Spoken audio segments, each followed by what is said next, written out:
Hello, guys. Good day. This is Anna of Reinforcement Club. Today, we are going to talk about information diets. So, if we have high protein diet, ketogenic diet, balanced diet, we also have information diet. By the way, I got that idea from the book 4 Hour Work Week, which I bought last 2016 by Tim Ferriss. I love this guy. Matter of fact, is he got his own podcast and he's into productivity and high invest use of your time. And if you ever buy this book, there is an updated one. So, yeah, just in case if you're planning to buy a book from Tim Ferriss, which is cool and worth it. So, he called this information diet in another term. He actually say it in a way like the low information diet, or the best thing I've ever heard from him, selective ignorance. Selective ignorance. Selective ignorance in a way that, you know, his concept is about reduction of intake of non-essential information to focus on what truly matters. So, for example, limiting social media usage. Have you noticed it that by the time we wake up in the morning, we check on our phone, emails, Facebook, Instagram, and it's absolutely killing our time to the point that we are late to our work. We feel lazy enough to get up and start our day cleaning, packing up. We try to we try to cancel out the next thing to do because we are already more bombarded by the social media scrolling. Yes, if you want to kill your time, social media scrolling, surfing, that's absolutely a good way to really eat up your time for no sense. Most of the time, nonsense. So, information diet also focus on selective news consumption. So, have you ever find it in yourself that whenever you watch the breaking news updates and sensational headlines, it can contribute stress and anxiety? Breaking news, and then that breaking news breaks your day, and you keep thinking about, oh gosh, maybe it's going to be World War III tomorrow. There might be some storm tomorrow. So I want to prepare myself, my kids, my house for that, which is good. But sometimes the news could be too much, though. Too much. And it even diverts our attention. It eats up our attention. Instead of us focusing on things that has to be done, we, you know, we even think about what's going to happen because of that news that we consumed a while ago. It's already stuck in our head. And another way of information diet is filtering your email subscription.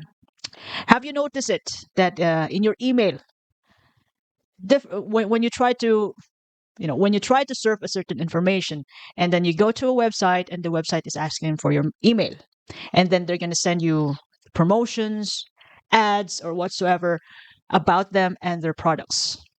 So when you apply information diet to it, if you don't really need them and what they have, it's way better to unsubscribe so that you can really maximize your time and not, delete or unsubscribe from those promotions and newsletters that you don't need. And it's going to, most of the time, consume your attention and your time.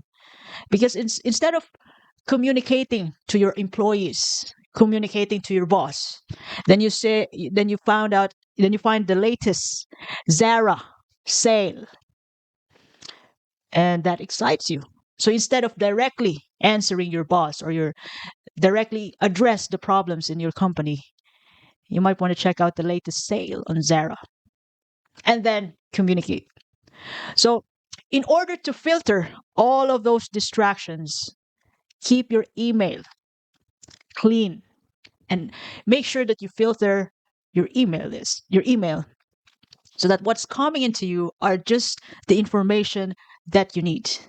It actually speeds up your productivity and your streamline of communication channel. You can directly answer to your boss, and after answering, then you might want to go to other stuff, important stuff to do, rather than sticking on your phone, looking at the latest sale, or oh my gosh, I got my favorite book coming here. So you're stuck with your phone. Whenever I do something though, like right now, my phone is in my room. It has to be away from me. It has to be not here in this office. Otherwise, I know in my heart that I'm just going to grab it and I'm not going to finish anything significant in my life when I am with my phone. And it's a good thing that I know it, because I know when is the right time to really touch my phone, and when is the a period of time that I have to be away from it. Otherwise, I won't get anything done in a day, which is a good thing. I believe it's a good thing because we need to do something useful in our life somehow. Information diet is much like selective consumption. So, the internet, social media, and the 24-hour news cycles bombard us with overwhelming amount of information. For example, Tulfo. These are about the the local issues, a couple different issues. If they're not important to you, and you have something much significant thing to do other than watching that news there, watching the issues and how they solve it, it's way better to really do what's important to you. You are just making Tulfo richer, much famous, which is good for him. Kudos. And for yourself, if you love yourself, if you want to be much more productive, it's way better to set a time for, if you like watching Tulfo, set a time for that and do things which can make you a better person in health, in wellness, and in relationship. In the name of your three pillars: health, wealth, and relationship. Make it better. Do something about it. And then maybe you can spare time, maybe an hour or half an hour for Tulfo in a day. Wait, what do you think? Is that a great deal? And being selective about what matters, what you consume, allows you to focus on what truly is make you, a better you. A better you in a way that you're happy and the people around you is happy and everything works well. And when things doesn't work well, when shit happens, you can able to, you know, become flexible, find ways, find solution to make it right, and then go back to being stable again, emotionally stable. And when things don't turn out right, you solve it, you work on it, and then to the point that it's gonna become stable again. It'll be easier for you to bounce back to good emotion, to a kind of person that you really want when you are healthy mentally, physically, emotionally, mind, body, and soul. I hope you know what. I hope you feel me. And selective ignorance or information diet means you have to value quality over quantity.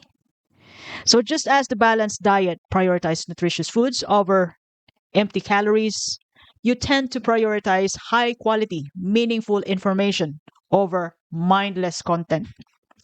Meaningful information. So if you are into health, what's the latest trend about health? Top three trends only. You don't have to know everything, you know, because you're not going to apply everything. If there's 20 ways how to be healthy, you cannot apply those stuff. You can just pick top three and pick the best one that you can apply, that you can implement to yourself, to your relationship, to your family. Just one. And then if it doesn't work for you, okay, find another one. You don't need to be everything. You just need to find that one thing and take advantage of it.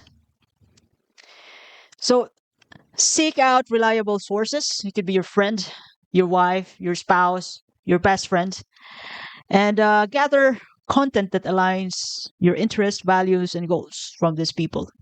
or your trusted, most trusted, could be website, most trusted news source.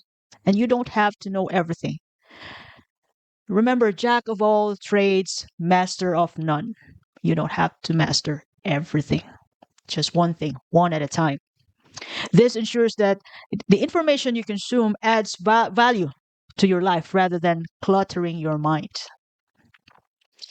So, information diet is also much like mindful consumption habits. Rather than mindless scrolling on your phone, social media feeds, or compulsively checking your emails for latest sales from Zara, latest sale from Tesco, Duns. This can lead you to information overload and distracts you from more important tasks. Is establishing mindful consumption habits such as setting specific time to check your emails, setting specific period of time. It could be half an hour. Giving yourself a treat to lose half an hour of your time on social media, checking on the latest sales. And after half an hour, it could be 1 hour. Yeah, that's a good treat already. Then you go back to important tasks. Those tasks can level you up, can give you a good chance to become the person you want to be. Just like those people you look up to, the rich people, powerful people, celebrities that you look up to when you do important tasks, rather than mindlessly scrolling on social media the entire day. Information diet is also like a digital detox. So digital detox means if you are into social media, for example, the nature of your work involves computer, or even if it, let's just say it doesn't involve computer, but in a period of time in a day, you're gonna have a chance to scroll on social media, check on your friends. But this digital detox means that you tend to schedule a specific time, or a specific time or day wherein you disconnect from technology and engage offline activities to recharge and rejuvenate. Which means that if your nature of work seem to be in a computer, or you're always on your phone almost every day in a week, digital detox means you have to be away from any types of technology, including your phone, your laptop, computer, for a weekend. Or no computer, no technology on Sundays, only family time, family bonding, reading, anything, any activity you can do without technology, without phone, for a weekend or Sundays. Just bonding, talking, hobby time, away from technology. Holidays, away from technology for 1 or 2 days. That is digital detox. And of course, information diet wouldn't be possible without, again, supportive environment. Make sure that everything around you favors your goals and aspirations in life. So if you want to go ahead from digital detox, you want to be away from technology on weekends, maybe you can have a box in your room, and then you put all your technology stuff in there for on Sundays. Since you've decided to have digital detox on Sundays for yourself and your family, you put all your phones and computers in that box on Sundays, and you give them back on Monday. Everything on Sundays has to be offline. You can do anything without your phone, without any technology. That is digital detox plus supportive environment. And you might as well unsubscribe from unnecessary email lists. Mute your notification buttons. Only those, it can be text if you're not into text, but make sure that you tell your family, those people who are important to you, to text you. Only answer to those people who are important to you. Otherwise, mute everything. Mute notifications from distracting apps. and organize your physical and digital spaces to minimize distraction and promote focus. If you want to do something important, be away from your phone.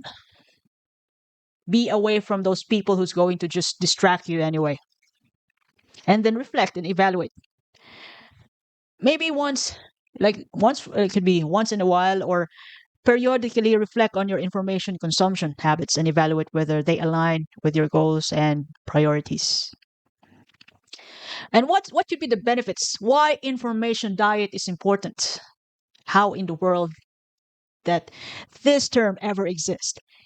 Information diet, or low information diet from this book, or he even term it as selective ignorance. He only utilizes time for things, details, data on what's important to him, on what he can take advantage of. Otherwise, everything else doesn't matter. Why information diet is important?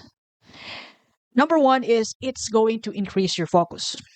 By reducing distractions from irrelevant information, you and me can focus more effectively on our priorities and goals. Another thing is that it can reduce stress. From 2016, yeah, by the way, I started to be working on Saudi in way back 2015, and we don't have TV. We had we had TV, but I don't understand the language. That was just a problem. And from 2015, I was weaned from television. Up to this moment, it's already 2024. It is because I realized that since I don't understand the news and I know what's really going on because of my friends, what's going on around us, it's actually absolutely opposite from what's in the news. Some of my friends can able to understand what's in the news and they know what's really happening. And that actually turns me off. And from that day on, I never watch telly anymore. Only YouTube way back that time. YouTube, just YouTube. Only those information that I love. My Instagram, look, I am not the perfect person, but I can give you examples. I am not the right model of this society, but I can give you examples about the things that I'm doing, which is, I think, would be useful for you too. Facebook is kind of, I don't like it. I don't like the ads. It's cluttered ads. I only use Facebook for my page, basically. But my Instagram so far is the best for me. Everything in my Instagram is just the things that are important to me. Because right now, since right now 2024, but since 2020, I am fully indulged on podcast. That's why I made my own podcast. So that is why, the reason why I'm not stressing about anything that's happening in the world, because I don't watch news anymore. No more news. Matter of fact is, even though I don't watch much I don't watch much TV, I still know what's going on because my friends are talking about it. Oh yeah, good to know. I don't have to watch the entire story, making me feel that it's going to be the end of the world, that there's going to be World War III, that everybody's going to be poor. I don't have to watch all of that. I already have my friends telling me about it, and that's already good enough. And then I work on the podcast, things that I'm doing right now, and I just consume information which I consider important to me by means of podcasts and YouTube. If there are things that I would like to do, I would that would help me learn something. I got it from YouTube. Just podcast and YouTube. Yeah, Spotify because I have Android phone and just a plain YouTube though. It reduces stress because I wean off myself from the news. So managing information overload can alleviate feelings of overwhelm and anxiety, promoting mental well-being. And of course, lastly, when you apply information diet, it will enhance your productivity. You don't have to whine to your children what are the things that hasn't been done because you already did them all. You become a role model mom, a role model dad because you are not totally indulge on social media the entire day. You are a productive mom, dad, productive employee, productive boss because you have allocated your time and attention more efficiently. And that makes you accomplished, effective, and you know how to better use, how to make use of your time, becoming a better you. So, by the way, I chose this concept today because we are already in the digital age. It's already it has this digital age has started years and years ago. But I just want to reiterate it today because, gosh, there's a lot of things happening right now. Even without watching the news, you're gonna know it eventually. People will talk about it, but then again, only choose the information that are important to you. And always make research about it. Do your own research about it. Not everything in the news, social media, and what people are talking about are true. You know, people stuff, the things that they're talking about could be gossips. Even what's in the news could be gossips. Just just try to indulge in things or take things, the information that are important to you. And then you can go on your life, work on yourself and your goals. And you can be a superstar by becoming the kind of person that you want to be. So kudos to you. By the way, this is Anna of Reinforcement Club. And if you love this message today, you can share it to your family and friends. You can follow me in YouTube. I also have a Facebook page, Spotify, Apple Podcasts, and I am also in YouTube podcast, Reinforce Me Club. So have a lovely day ahead, and thank you very much for your time. Bye.